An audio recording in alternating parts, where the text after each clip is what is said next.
Hello everyone, நான் மதன் கௌரி. இந்த வீடியோல நம்ம என்ன பார்க்க போறோம்னு பாத்தீங்கன்னா ரொம்ப இம்பார்ட்டன்ட்டான ஒரு விஷயம். நியூக்ளியர் பாம் அப்படின்னு நம்ம சொல்றோம். இந்த நியூக்ளியர் பாம் ஆரம்பிச்சதே நம்ம கண்ட்ரில அப்படின்னு ஒரு தியரி இருக்கு. அதாவது இந்தியால தான் முதல்ல நியூக்ளியர் பாம் யூஸ் பண்ணாங்க அப்படின்னு சொல்றாங்க.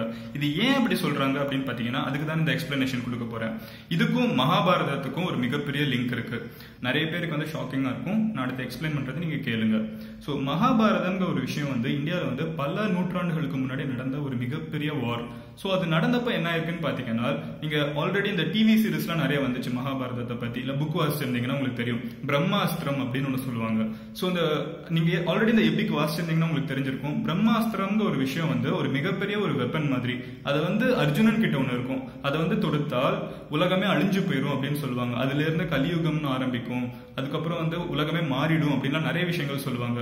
சோ அந்த பாயிண்ட் என்னன்னு பாத்தீங்கன்னா அந்த பிரம்மாஸ்திரம்ங்கிற ஒரு விஷயம் இருக்குல்ல, அந்த பிரம்மாஸ்திரங்கிற விஷயம் என்ன சொல்றாங்கன்னா அவ்வளவு பவர்ஃபுல்லான ஒரு வெப்பன். அதை ஒரு டைம் தொடுத்தாலே உலகமே அழிஞ்சு போற அளவுக்கு அதுல ஒரு பவர் இருக்கு அப்படின்னு சொல்றாங்க.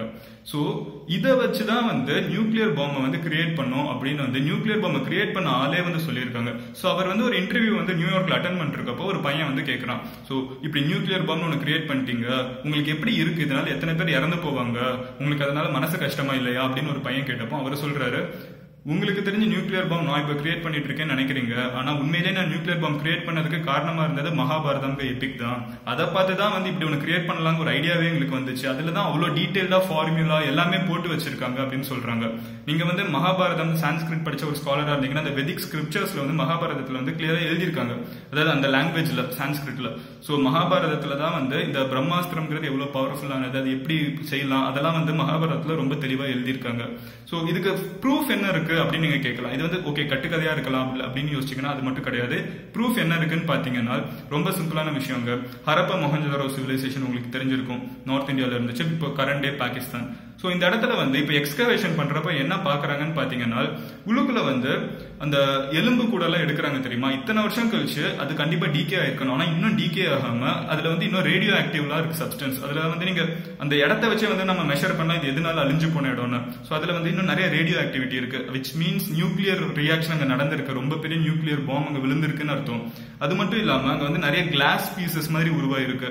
சோ அங்க இருக்க எலும்பு கூட கிளாஸ் பீசஸ் எப்போ உருவாகும்னா ரொம்ப ஹை டெம்பரேச்சர்ல நம்ம கிளேயை வச்சுதான் எப்பவுமே கிளாஸ் உருவாக்கும். அந்த மாதிரி ஒரு கிளாஸ் பீசஸ் எல்லாம் இருக்கிறதுனால தான் சயின்டிஸ்டே ரொம்ப ஷாக் ஆயிட்டாங்க. அதே மாதிரி எப்படி இறந்து போயிருக்காங்க எல்லாரும் பாத்தீங்கன்னா நார்மலா ரோட்ல நடந்து போயிட்டு இருக்காங்க. அதாவது எப்பவுமே ஒரு சிவிலைசேஷன் அழிஞ்சு போயிருக்குன்னா அங்க நம்ம தோண்டி பாக்குறப்போ கிரேவ் யார்ட்ல எப்பவுமே அதாவது சுடுகாட்டுல தான் நம்மளுக்கு ஸ்கெல்டன் எல்லாம் கிடைக்கணும். ஆனா இந்த இடத்துல அப்படி இல்ல. ரோட்ல சாதாரணமா நடந்து போயிட்டு இருக்கவங்க இறந்து போயிருக்காங்க. வீட்டுல படுத்து தூங்கிட்டு இருக்கவங்க இறந்து போயிருக்காங்க. இதெல்லாம் எப்படின்னா எலும்பு கூடு 2-3 எலும்பு கூடு கிட்ட இருக்கிறது, ஒரு சின்ன குழந்தையோட எலும்பு கூடு எல்லாம் அடுத்தடுத்து ஒரு பெட்லயே படுத்திருக்க மாதிரி இந்த மாதிரி எல்லாம் நிறைய எக்ஸ்கவேட் பண்ணி பாக்குறாங்க.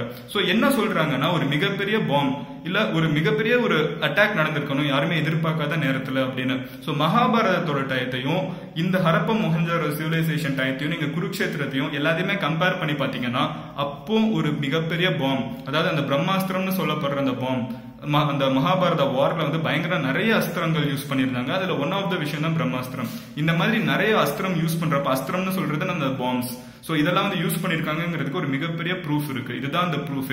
At the end of the day Harappan Mohenjodaro சிவிலைசேஷனையும் இங்க நடந்த ஒரு வாரையும் லிங்க் பண்ணி பாத்தீங்கன்னா உங்களுக்கே அது தெரியும். சோ இது உங்ககிட்ட நான் ஷேர் பண்ணணும்னு நினைச்சது. நிறைய பேர் கேட்க வேற செஞ்சிருந்தீங்க. சோ அதை பத்தி தான் உங்ககிட்ட சொல்ல நினைச்சேன். அதனால இந்த வீடியோ. சோ இதை தவிர வேற ஏதாவது இன்ட்ரெஸ்டிங்கான வீடியோ உங்களுக்கு வேணும்னு நினைச்சீங்கன்னா கீழே கமெண்ட்ல லீவ் பண்ணுங்க.